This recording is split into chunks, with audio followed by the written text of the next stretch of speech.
I hit 1.5 million views per day on a video on my previous channel and it nearly killed it.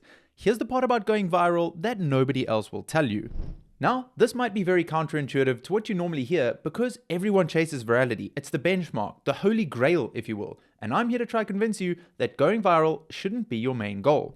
This isn't an anti-viral rant. This is a warning about the wrong kind of virality. Because you don't need a bigger audience, you need the right audience. But first, hey, my name is Dave and I've grown a channel to over 110,000 subscribers and over 400,000 followers online.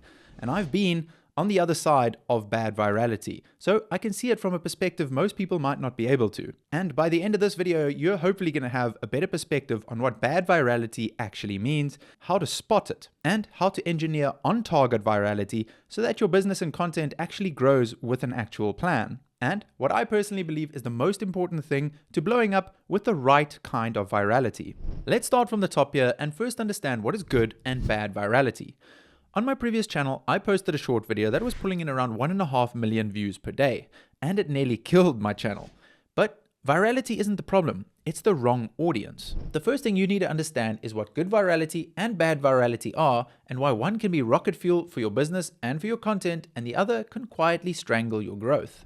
Good virality is when the right audience finds you, sees your content, and wants a whole lot more. Bad virality is when random spectators flood into your channel because of seeing one piece of content or random topic and never engage with anything else that you post or publish. Let me give you a quick story to give you some context of how this all planned out. My previous channel was a mountain biking channel, more specifically for mountain bikers in their first 1 to 2 years of riding that are trying to progress their skills.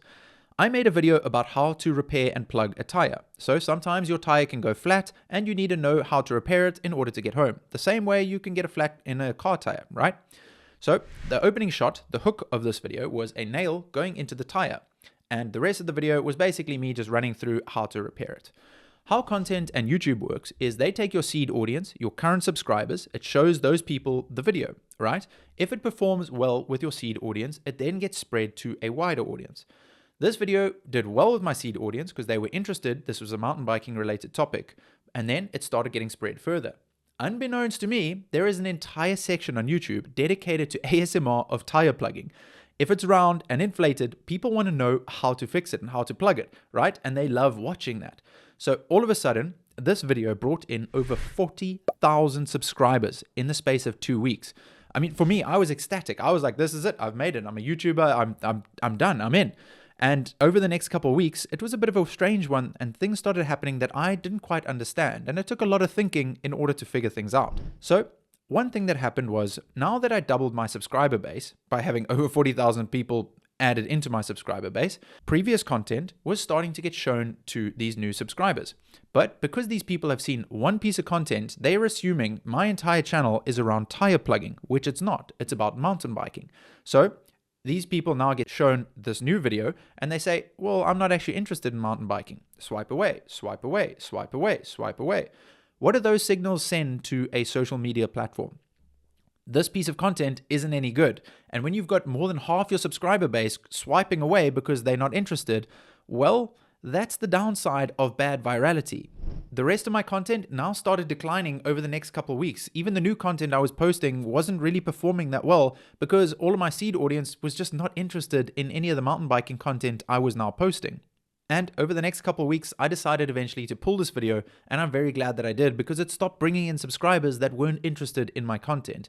And again, this is the downside of bad virality, having the wrong audience following you for the wrong reasons.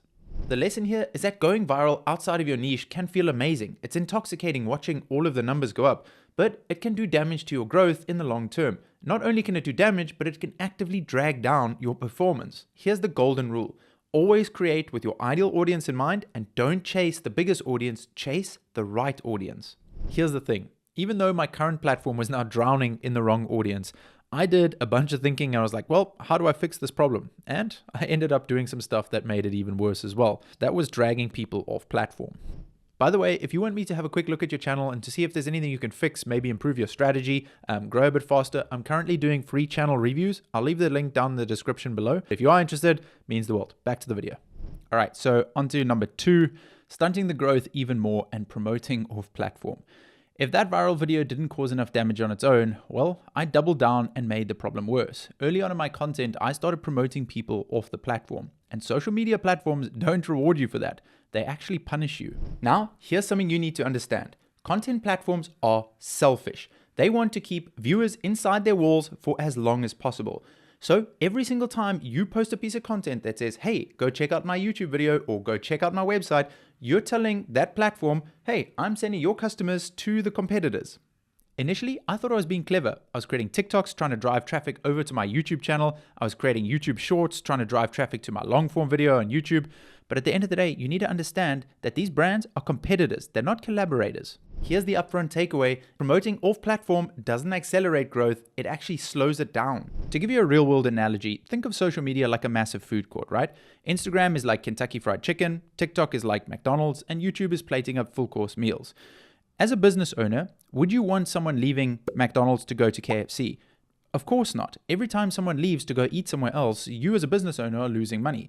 That's exactly what happens every time you promote off-platform. And these social media platforms can read everything, your title, description, even the transcript of the video. So every time you're like, hey, go check out my ex on this platform, and somebody leaves the platform, why would they want that to happen? They're probably going to punish you for that kind of behavior, actually. Even safe cross-promotion within the same platform can backfire. If you try to drive someone from YouTube Shorts over to YouTube long-form content, well, those two energies are completely separate and they don't mix.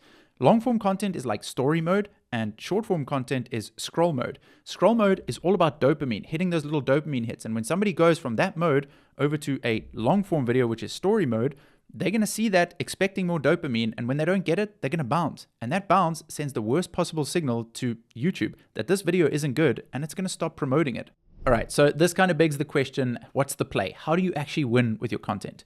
My suggestion, keep your platforms separate, right? Let them grow independently of each other and use the feedback. Maybe one platform is way outperforming the rest, and I would double your efforts down there. If you're focusing on YouTube, have a short specific channel and a long form specific channel. I've seen a lot of top creators doing this nowadays. This means that when your shorts are viewed, they're getting promoted and shown to people that are in scroll mode. And when your long form content is growing organically, it's getting shown to people in story mode that are actually interested in that. So you're not driving people from your shorts to your long and stunting your growth. Keep them separate. The shorts can be great for top of the funnel, and your long form can be problem solving, getting people into your sales pipeline. Now, here's the kicker, and back to the main story. I'd had my viral spike. I was ecstatic. But over the next couple months, my channel plateaued. It completely flatlined. And this left me with a lot of thinking. And one of those things, it sets us up perfectly for number 3, is that I was expecting to get followers overnight.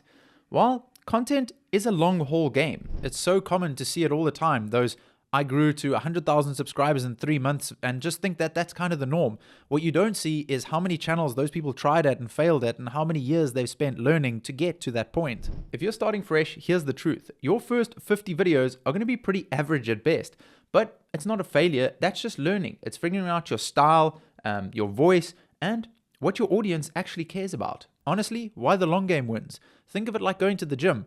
You don't go to the gym once or twice and see overnight results. You've got to show up consistently for months on end before you start reaping the benefits. It's exactly the same with content. The algorithm needs time to understand you, understand your content, who it should be pushing your content to, trying with different groups of people to see how it performs. Just as much as your audience is also going to need time. They need time to start to recognize your face, that you can become familiar, that you're showing up over and over again to provide value every single time. This kind of comes back and ties in that the plateau is part of the process. You will have these big flat lines in your content. There is no overnight success. That flat line for me was one of the best things that ever happened to me because it was a recalibration. It gave me time to think and understand my content better. It gave people time to understand and see my content a little bit more. This also means that the plateau is part of the process. You see, I'd attracted the wrong crowd, so I needed time to recalibrate. The algorithm needed time to relearn who my audience was, and I learned more in those 5 to 6 months about content than I have to this exact day.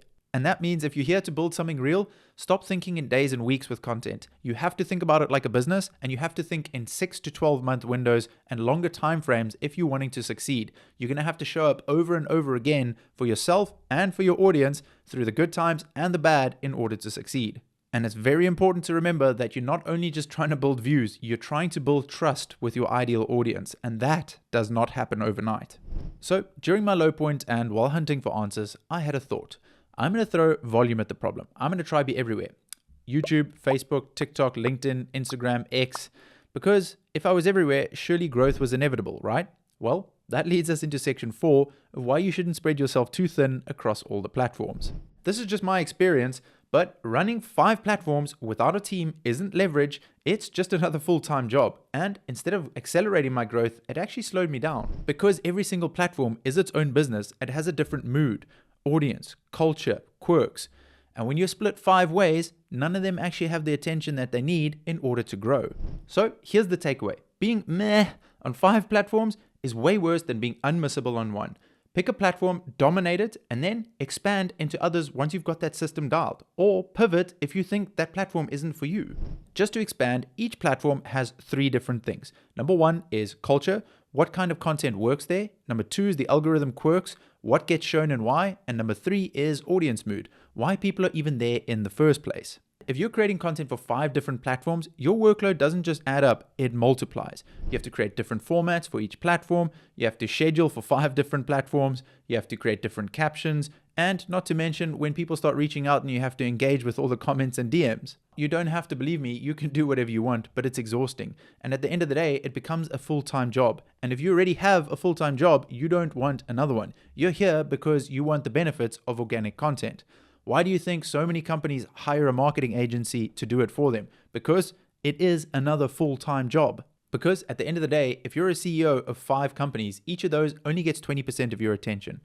Pick your hero platform and double down. One where your ideal audience is already hanging out, fits the content style that you enjoy creating and your business goals, whether that's sales, leads, awareness, or growth. Find your ideal platform, dominate it, and then let that momentum fund your expansion into the next.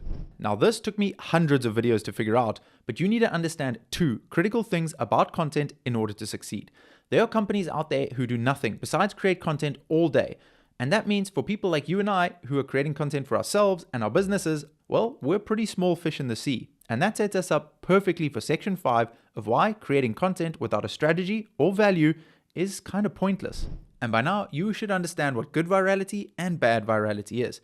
Bad virality is random. That one-off, it feels great. But social media platforms don't reward random. They reward patterns. I learned this the hard way. When I started creating content, I threw volume at the problem. I created as much content as I possibly could. And sure, some of the videos spiked and performed pretty well, but nothing created consistent momentum. If you want to win on social media, you can't treat each video like an isolated post. It needs to be part of a bigger strategy in order to gain momentum. Now, onto the 2 most important things you need to understand about content in order to succeed.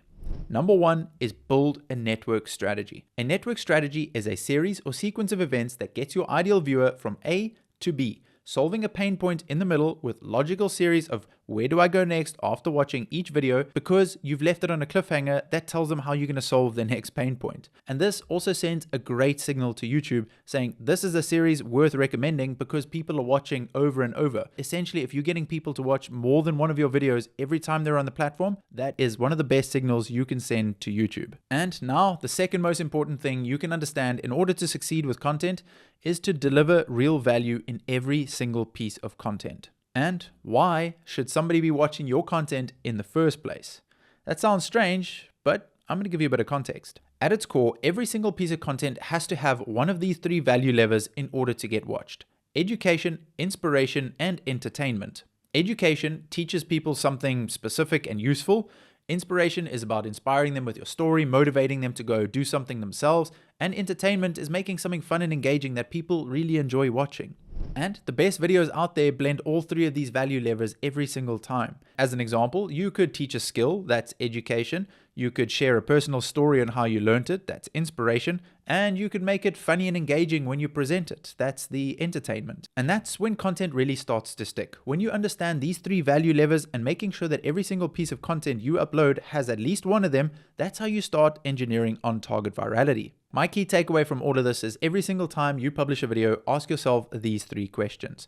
Number 1 is, has it incorporated one of the 3 value levers? 2, does it solve the same high value problem every single time? And 3, does it create a network style strategy video of making people want to binge it and making sure that they go from one video straight into the next and giving that algorithm the right signals so that it keeps recommending you. Because at the end of the day, that's how you engineer on-target virality, with strategy and value. That's how you avoid bad virality and just bringing in random followers that provide no real value. Rather aim for sustainable growth, and that is how you're going to create real success with your content.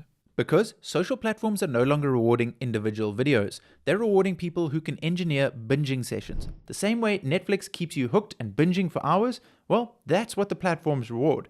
And if you want to know how to do that, how to create Netflix binge-worthy sessions and keep a whole audience hooked on your content for hours, you can watch this video right here to see how.